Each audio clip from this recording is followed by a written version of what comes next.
जय हिंद साथियों। आज 9 दिसंबर 2025 है। मैं डॉक्टर श्रवण कुमार उमराव ग्राम द्वारकापुर जट फतेहपुर उत्तर प्रदेश से हूँ। आइए मैं जुल्म और अन्याय के दर्शन कराता हूँ। ये मेरा प्लाट है और ये मेरा सहन है।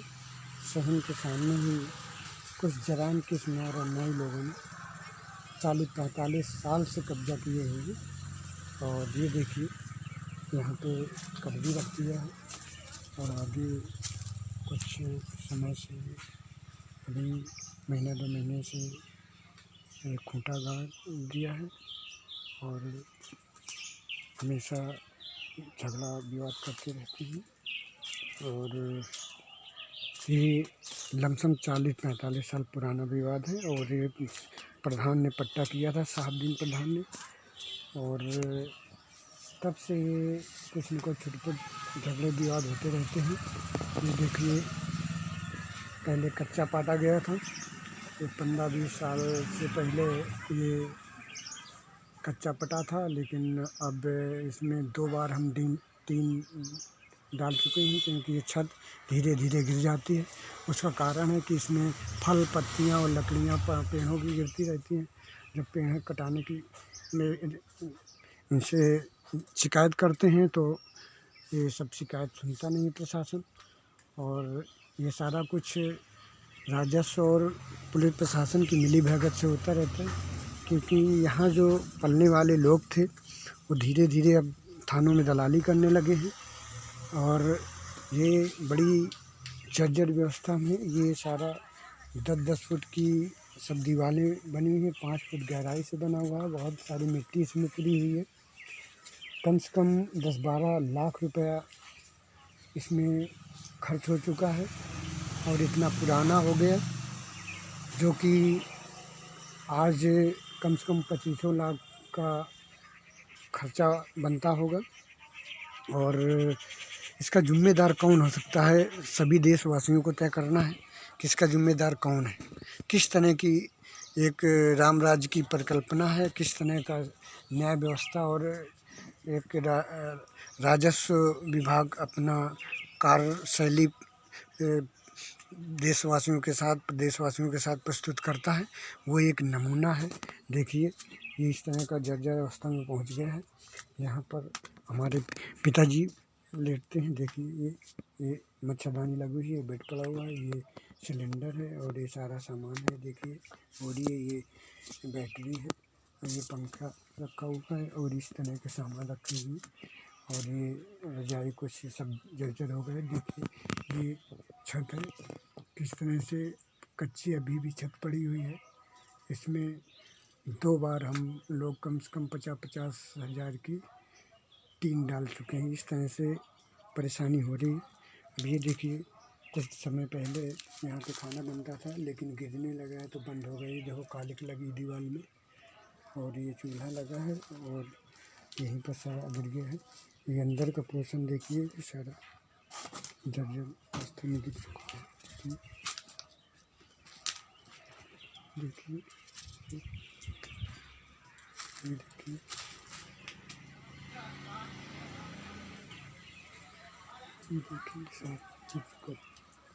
देखिए सामने जो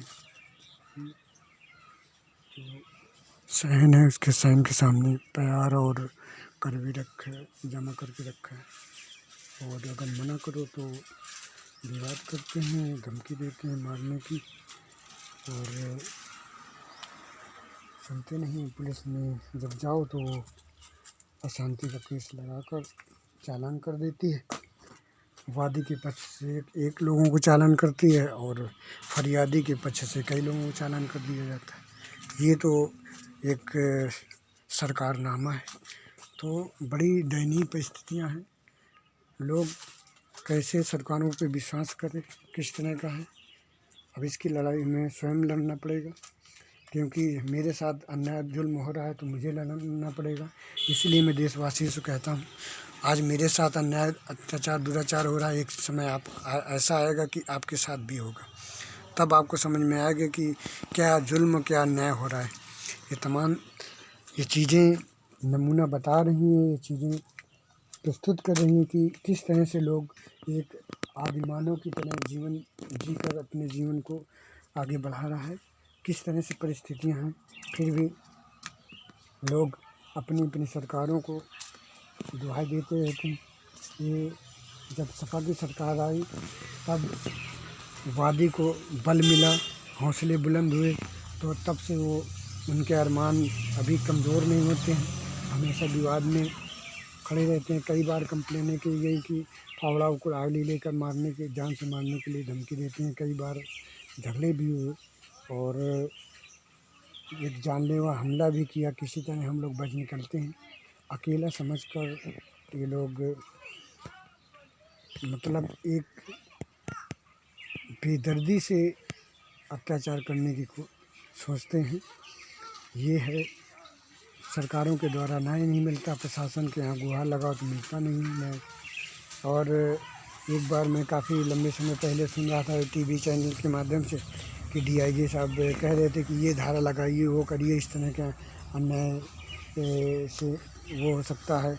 तमाम सारी चीज़ें चैनल में बैठ के कोई भी लच्छेदार भाषण दे देता है और बड़ी अच्छी लगती हैं, लेकिन जब आप चैनल से बाहर निकल के 2 फीट बाहर निकल के जनता के बीच आओगे तब समझ में आएगा कि सरकार जो टीवी में दिखाई देता है वो हकीकत में क्या है। तो चैनल में बैठ के बहुत सारी बातें करना वो अलग विषय है। आज चैनल वालों की प्रामाणिकता बहुत कमज़ोर हो चुकी है, खतरे में है। और प्रिंट पेपर तो मीडिया जो है उसको तो बहुत लोग पढ़ना बंद कर दिया है, क्योंकि जानते हैं कि सब कुछ हकीकत बहुत कुछ नष्ट हो चुका है, कुछ नहीं रह गया।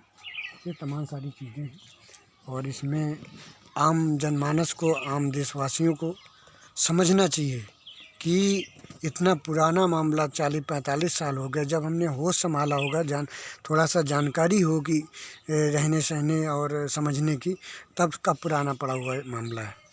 और इसका क्यों नहीं निराकरण हुआ? इसमें कब्जा का मुकदमा तहसील में लड़ा गया, उसमें विजयी हम लोग हो गए। दीवानी का मुकदमा फतेहपुर में लड़ा गया तो उसमें वादी आया नहीं, तो लंबे समय तक हम लोग दीवानी लड़ते रहे तो धीरे धीरे वो ख़त्म हो चुका है।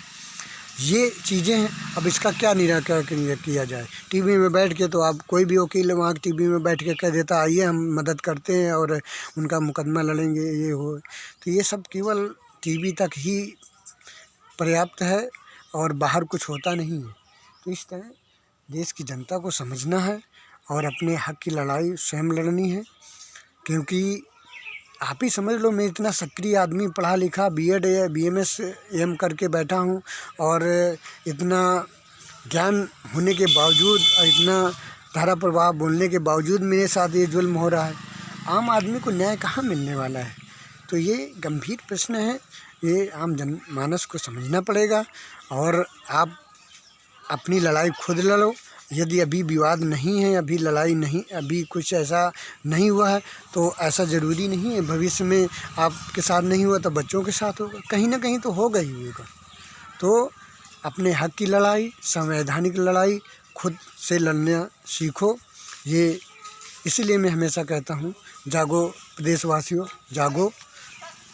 आज भी कहीं ना कहीं किसी न किसी रूप में किसी को अन्याय हो रहा है और उसको समझो, चिंतन करो, तब समझ में आएगा कि वास्तव में सरकारें क्या कहती हैं, क्या करती हैं और होता क्या समाज में और ज़मीन के अंदर, तब मालूम पड़ता है। जय हिंद, जय जय हिंदुस्तान।